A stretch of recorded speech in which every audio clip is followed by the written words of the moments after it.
어제 한 자매와 이야기를 하던 중에 함께 나눴던 이야기를 이번에 여러분과도 함께 나누면 좋겠다는 생각이 들었습니다. 여러분, 저는 한 명의 그리스도인으로서 종종 이런 생각을 하곤 합니다. 근데 여러분도 분명 이런 생각을 한 번이라도 했을 거라고 생각됩니다. 자, 이 이야기를 나누기에 앞서 일단 전제가 필요합니다. 그것은 성경이 밝혀주고 있는 천국이 있다는 절대적인 믿음, 그것입니다. 여러분, 제가 예전에 교회에서 돌고 있는 농담을 이야기해드린 적이 있었는데요. 천국에는 가난도 없고 고통도 없고 악도 없다고 그렇게 성경은 밝혀주고 있는데요. 그러면 가난을 누릴 수 있는 기회가 지금 이 세상 속에서 사는 지금 이 순간밖에 없을 거라고. 기억나시나요? 그래서 이 이야기의 연장선으로 볼 수 있는 내용인데요. 여러분, 천국이 정말로 그렇게 좋은 곳이라면 우리는 빨리 이 세상의 미련을 버리고 천국으로 입성하는 것이 더 좋은 것이 아닐까요? 적어도 배타적인 관점에서는 말이죠. 자, 먼저 요한복음 20장 30절에서 31절을 함께 보시겠습니다.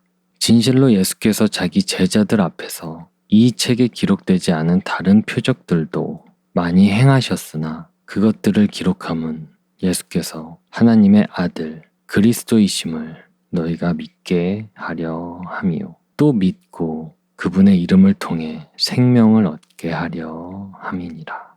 여러분, 보다시피 본문은 성경의 목적이 예수 그리스도를 믿어 생명을 얻게 하기 위함임을 확실하게 하고 있습니다.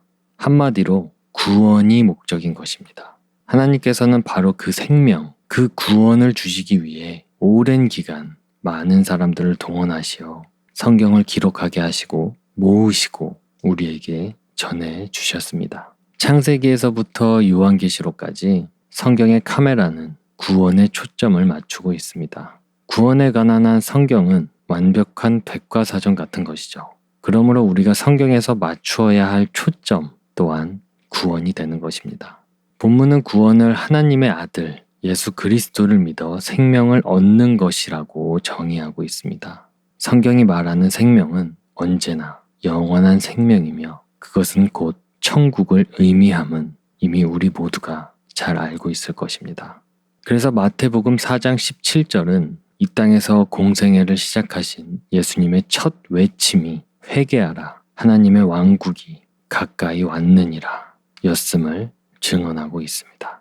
예수님께서는 당신이 천국을 주기 위해 이 땅에 오셨음을 분명히 하셨습니다. 다시 말하면 주님께서 주시는 구원이 곧 천국임을 밝히신 것입니다. 따라서 성경의 목적이 새 생명을 얻는 구원에 있다는 것은 성경의 목적이 천국에 있다는 말이 되는 것이죠.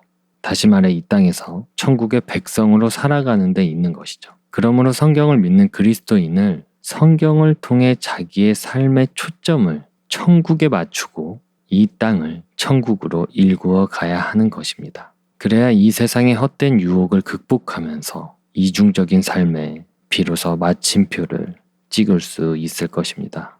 지금부터 하는 이야기를 잘 들어주세요. 여러분, 우리는 신앙생활을 하면서 자주 끔찍한 대형 사고에서 구사일생으로 살아난 분들의 간증을 듣게 됩니다. 함께 있던 사람들이 모두 죽는 죽음의 현장에서 혼자 살았다는 것은 참으로 감격적인 일이 아닐 수 없습니다. 그래서 살아있다는 것 자체를 감사하며 하나님을 찬양하는 그 심정은 충분히 이해하고도 남습니다. 근데 여러분 잘 들어보세요. 그러나 살아난 것만을 자랑하는 분들은 자신의 간증이 천국보다 이 세상이 더 좋다는 것과 죽은 사람은 불행하고 불쌍하다는 것을 자기도 모르게 강조했음을 간과하고 있는 것이 될 수 있다는 것입니다. 여러분, 그때 사고를 당했던 사람들이 모두 정말로 진실로 절대적으로 성경에서 말하는 천국을 믿는 사람들이었다면 그 사고의 현장에서 죽은 사람들은 바로 그날 천국에 영광스럽게 입성하였음을 의미할 것입니다. 그렇죠? 오히려 살아난 사람이 그날 그 영광에서 제외된 것이 되는 것이라고 볼 수도 있는 것이죠. 우리는 이런 내용들, 이것들을 바르게 깨달아야 합니다. 그래서 이것을 바르게 깨닫는다면 이 땅에서 한 명의 그리스도인으로서 나 자신이 못다한 무엇이 남았기에 하나님께서 나만 이 땅에 남겨두셨는지 진지하게 생각하게 될 것이고, 그 경우 그의 간증은 분명히 그의 마음과 내용이 달라질 것입니다. 성경에서 말하는 천국 또는 하나님께서 말씀하시는 천국, 그 천국을 절대적으로 믿는 사람에게는 자살 같은 특이한 케이스를 제외하고는 모든 형태의 죽음이 은총일 것입니다. 이것은 천국은 반드시 죽음을 통해 입성하기 때문입니다. 교통사고로 죽든 병으로 죽든 전쟁터에서 죽든 죽음의 형태와 장소는 전혀 문제되지 않을 것입니다.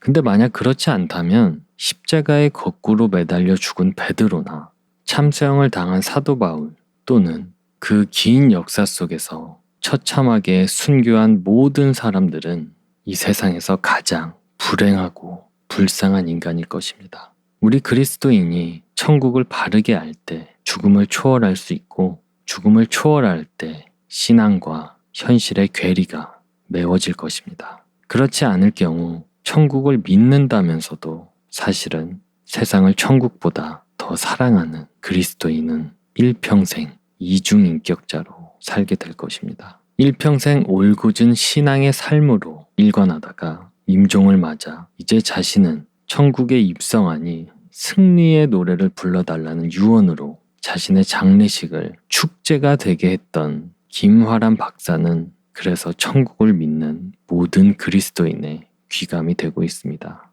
하지만 여러분, 오해해서는 안 됩니다. 그렇다고 해서 우리가 아직 살고 있는 이 세상에 미련을 버려서는 안 됩니다. 앞에서도 말씀드렸듯이 우리 그리스도인들은 우리가 두 발 딛고 서 있는 이 땅에서도 천국의 백성으로 살아가는 것이 중요합니다. 성경을 믿는 그리스도인은 성경을 통해 자기의 삶의 초점을 천국에 맞추고 우리가 지금 두 발 딛고 서 있는 이 땅을 천국으로 일구어 가야 합니다. 그렇게 이 세상의 헛된 유혹을 극복하면서 이중적인 삶에 비로소 마침표를 찍어야 할 것입니다. 여러분, 하나님께서 우리에게 성경을 주신 목적이 천국에 있음을 잊어서는 안 됩니다.